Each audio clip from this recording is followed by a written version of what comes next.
Series class 12th NEET பயாலஜியில் megasporangium அதாவது ஓவியூலோட ஸ்ட்ரக்சரை பற்றி தான் நம்ம பார்க்க போகிறோம். ஸோ இந்த டயக்ராம் தான் நம்மளோட ஓவியூலோட டயக்ராமேட்டிக் வியூ. இதில் இருக்கக்கூடிய ஒவ்வொரு காம்பனன்ட்ஸ் அதாவது ஸ்ட்ரக்சரை பற்றி நம்ம டீட்டெயிலாக பார்க்கலாம்.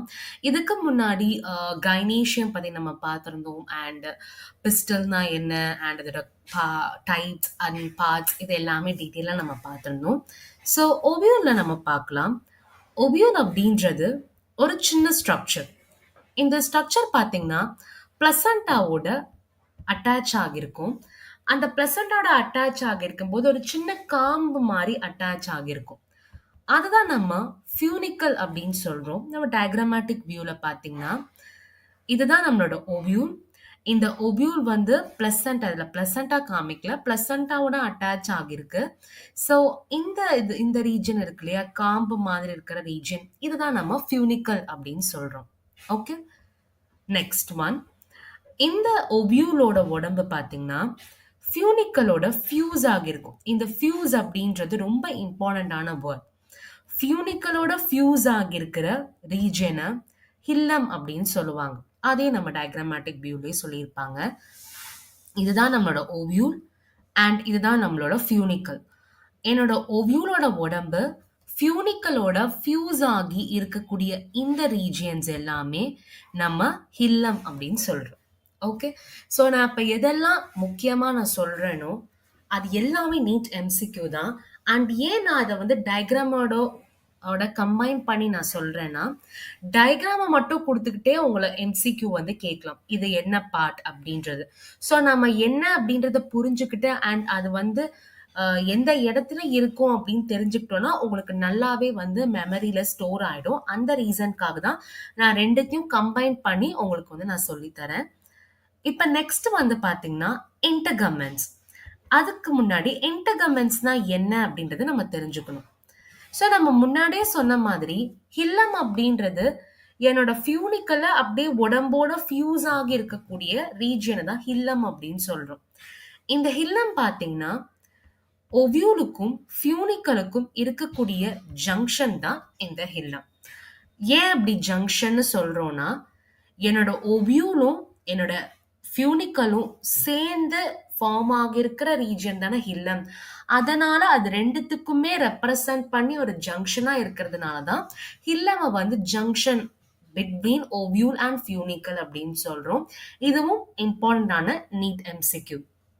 அண்ட் ஒவ்வொரு ஓவியூலையும் பார்த்தீங்கன்னா ஒரு பாதுகாக்கிற மாதிரி ஒரு விஷயம் வந்து இருக்கு. அது வந்து ஒன்றை விட அதிகமா இருக்கலாம், மோஸ்ட்லி ஒன்று இருக்கலாம், இல்லைன்னா அதை விட அதிகமா இருக்கலாம். அந்த ஸ்ட்ரக்சர் தான் என்னன்னு சொல்றோம் அப்படின்னா இன்டர்கமெண்ட்ஸ் அப்படின்னு சொல்றோம். ஸோ இந்த மாதிரி இருக்கு இல்லையா, இப்போ இதுதான் நம்மளோட ஓவியூல். ஓகேங்களா, இந்த ஓவியூலை சுத்தி எனக்கு வந்து நிறைய ப்ரொடெக்டிவ் லேயர்ஸாக வந்து பார்த்தீங்கன்னா இருக்கு. இதுதான் நம்ம இன்டர்கமெண்ட் அப்படின்னு சொல்றோம். ரொம்ப ஓவியூலை விட ரொம்ப தள்ளி இருக்கிறத வந்து அவுட்டர் இன்டர்கமெண்ட் அப்படின்னு சொல்றோம். அண்ட் ரொம்ப உள்ள இருக்கிறத இன்னர் இன்டர்கமெண்ட் அப்படின்னு சொல்றோம். ஸோ இந்த ப்ளூ கலர்ல நான் மென்ஷன் பண்ணது எதெல்லாம் அப்படின்னா ஃபியூனிக்கல், ஹில்லம் அண்ட் இன்டர்கமெண்ட். இப்போ நான் நெக்ஸ்ட் கலர் நான் வந்து உங்களுக்கு பண்றேன், அப்பதான் உங்களுக்கு வந்து ஈஸியா இருக்கும் டிஃப்ரென்ஷியேட் பண்றதுக்காக. ஸோ இந்த ப்ளூ கலர் ரீஜியன் வந்து பாத்தீங்கன்னா என்னோட ஃபியூனிக்கல், அப்புறமா பாத்தீங்கன்னா ஹில்லம் அண்ட் இன்டர்கமெண்ட் அப்படின்னா என்னன்றதையும் நம்ம பார்த்துட்டோம். இப்போ நெக்ஸ்ட் வந்து பாத்தீங்கன்னா இன்டர்கமெண்ட் வந்து சுத்தி நம்ம ஒரு ப்ரொடெக்டிவ் லேயர் வந்து இருக்கும். என்னோட ஓவியூல் நியூசெல்லஸை வந்து பாதுகாக்கணும் அப்படின்றதுக்காக இந்த எல்லா இடத்துலையும் எனக்கு வந்து கவரிங் இருக்கும். பட் டிப் ரீஜியன்ல மட்டும் ஒரு சின்ன ஓப்பனிங் வந்து பாத்தீங்கன்னா இருக்கும். அந்த ஓப்பனிங்கை வந்து மைக்ரோபைல் அப்படின்னு சொல்றாங்க. ஓகே, ஸோ எப்படி எங்க இருக்கு அப்படின்னு பாத்தீங்கன்னா இதுதான் என்னோட நியூசெல்லஸ், அதாவது என்னோட நியூக்ளியஸ் மாதிரி. அந்த நியூசெல்லஸை சுத்தி பாத்தீங்கன்னா என்னோட இன்டர்கமெண்ட்ஸ் எல்லாமே இருக்கா. இந்த இன்டர்கமெண்ட்ஸ் எல்லாத்துலயும் எனக்கு கவர் ஆகிருக்கு. பட் இந்த இடத்துல மட்டும், அதாவது இந்த ஹைலைட் பண்ணியிருக்கக்கூடிய இந்த இடம், நான் வேற கலர் யூஸ் பண்றேன். இதோ இந்த ஆரஞ்சு கலர்ல நான் வந்து சொல்லியிருக்கேன் இல்லையா, ஹைலைட் பண்ணியிருக்கேன் இல்லையா, இந்த இடம் மட்டும் எனக்கு சின்ன ஒரு ஓப்பனிங் இருக்கும். அத தான் நம்ம மைக்ரோபைல் அப்படின்னு சொல்றோம். ஓகே. அண்ட் அந்த ஓப்பனிங்க்கு பேரு மைக்ரோபைலார் போல் அப்படின்றது பேரு. அந்த இடத்துக்கு பேரு. நெக்ஸ்ட் இந்த மைக்ரோபைலார் எண்டுக்கு ஆப்போசிட்ல இருக்கக்கூடியது தான் சலாசா. இப்ப இங்க தான் என்னோட மைக்ரோபைல் பார்த்தீங்கன்னா இருக்கு. இதுக்கு எக்ஸாக்ட் ஆப்போசிட் எது அப்படின்னு பார்த்தீங்கன்னா, இதுதான் என்னோட ஆப்போசிட் ரீஜியன். இதுதான் பார்த்தீங்கன்னா சலாசா அப்படின்னு சொல்றாங்க. ஓகே. ஸோ ஃபியூனிக்கல்னா என்ன?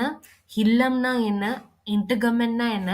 மைக்ரோபைல்னா என்ன? சலாசானா என்னன்றது நமக்கு தெரிஞ்சிருச்சு. நான் முன்னாடியே சொன்ன மாதிரி இன்டர்கமெண்ட்டுக்கு உள்ள பார்த்தீங்கன்னா, ஒரு குரூப் ஆஃப் செல் இருக்கும். அதுதான் நம்ம நியூசெல்லஸ் அப்படின்னு சொல்றோம். இந்த நியூசெல்லஸோட வேலை என்ன அப்படின்னா, ஃபுட் மெட்டீரியல்ஸ ஸ்டோர் பண்றது தான் இந்த நியூசெல்லஸோட வேலை. அண்ட் இந்த நியூசெல்லஸ் எங்க இருக்கு அப்படின்னா, எம்ப்ரியோ சாக் ஆர் ஃபீமேல் கேமெட்டோஃபைட்ல தான் என்னோட நியூசெல்லஸ் வந்து லொகேட் ஆகியிருக்கு. என்னோட ஓவியூல் பார்த்தீங்கன்னா, ஒரு எம்ப்ரியோ சாக்கால தான் உருவாகியிருக்கும். அதாவது ஒரு ஓவியூல பார்த்தீங்கன்னா, ஒரு எம்ப்ரியோ சாக் தான் இருக்கும். அந்த எம்ப்ரியோ சாக் எப்படி ஃபார்ம் ஆகுது அப்படின்னா, மெகாஸ்போர்லேருந்து தான் ஃபார்ம் ஆகுது. அதுக்கு மெகாஸ்போர்னா என்னன்றத நம்ம தெரிஞ்சுக்கணும். அதான் நம்ம நெக்ஸ்ட் வீடியோல மெகாஸ்போரோஜெனிசிஸ பத்தி பார்ப்போம். இந்த மெகாஸ்போரோஜெனிசிஸ் ப்ராசஸ்ல தான் எனக்கு மெகாஸ்போர் வந்து ப்ராடக்ட்டா கிடைக்குது. அந்த மெகாஸ்போர்ல இருந்து உருவாக்குறது தான் எம்ப்ரியோ சாக். இந்த எம்ப்ரியோ சாக்ல இருந்து தான் எனக்கு ஓவியூல் வந்து ஃபார்ம் ஆகுது. ஸோ இந்த நியூசெல்லஸ் பார்த்தீங்கன்னா என்ன அப்படின்னா, ஃபுட் மெட்டீரியலை ஸ்டோர் பண்ணக்கூடிய ஆளு தான் பார்த்தீங்கன்னா இந்த நியூசெல்லஸ். இந்த நியூசெல்லஸ் எங்க லொகேட் ஆயிருக்கு அப்படின்னா, embryo chalk or female gametophyte அப்படின்னு சொல்லலாம். அங்க தான் வந்து பார்த்தீங்கன்னா லொகேட் ஆயிருக்கு. இந்த ஓவியூல் வந்து பார்த்தீங்கன்னா, இம்பார்ட்டன்ட்டான நீட் எம்சிக்யூ. ஸோ அதனால நல்லாவே வந்து படிச்சு வச்சுக்கோங்க. நெறைய எம்சிக்யூ வந்து பார்த்தீங்கன்னா, இதுலருந்து கேட்கலாம். அண்ட் போலன் கிரெயின்ஸ்லருந்து நெறைய எம்சிக்யூ வந்து ப்ரீவியஸ் இயர் கொஸ்டின்ல அதிகமா வந்து கேட்டிருக்காங்க. போலன் கிரெயின்னா என்ன? அண்ட் அதோட அந்த பி போலன், போலன் கேட், ஸ்போரோபோலன் அத பத்தியும் அதிகமா கேட்டிருக்காங்க. ஸோ ஆக மொத்தத்துல இந்த லெசன் வந்து பார்த்தீங்கன்னா, ரொம்ப இம்பார்ட்டன்ட்டான லெசன். அட்லீஸ்ட் 1 ஆர் 2 எம்சிக்யூ வந்து கண்டிப்பா நம்ம ஒவ்வொரு இயர் நீட் எக்ஸாம்ல எக்ஸ்பெக்ட் பண்ணலாம்.